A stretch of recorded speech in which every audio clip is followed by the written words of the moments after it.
Gandang umaga mga ka-Abudabs.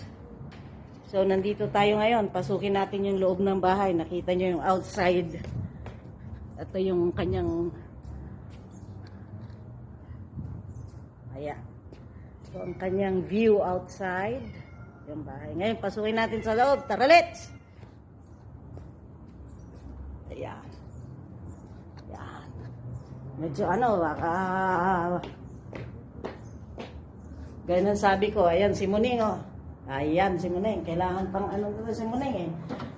Approval ni Muning bago ka makapasok. Ayan. Ito na po. Ayan. So, ayan. Meron pa silang elevator. So, stairs. Ayan. So, ayan. So, yung stairs din to. Parang hindi yata pwede na dito yung mga katulad kong senior citizen. So, ito. Pasukin na natin. Tara, let's. So, ayun po. Tatanggal tayo ng sleeper kasi nakakahiya sa may bahay. So, ayan mga ka-Abudabs. Nandito na tayo sa looban. Ito ang kanilang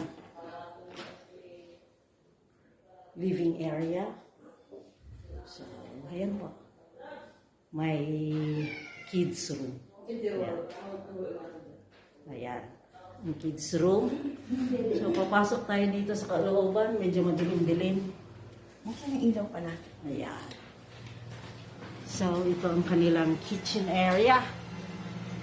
Ayan, oh. May ano pa dito, chef. Ayan ang chef cook nila. Galing pa yan sa Pinas. Imported naman sila dito. Kala niya kung dyan sa Pilipinas, nag-hire tayo ng mga imported. Dito din. Anong akala nila sa atin, di ba? Pahuhuli. Pagdating sa brand tagging, ito. Chef, kaway mo naman dyan. Hello, Philippines. Ayun, oh. Anong menu ngayon para sa ating mga amo? Anong menu mo dyan, chef? Noodles. Oh, noodles tayo ngayon. Pasta ang datingan natin yan. Pasta tots.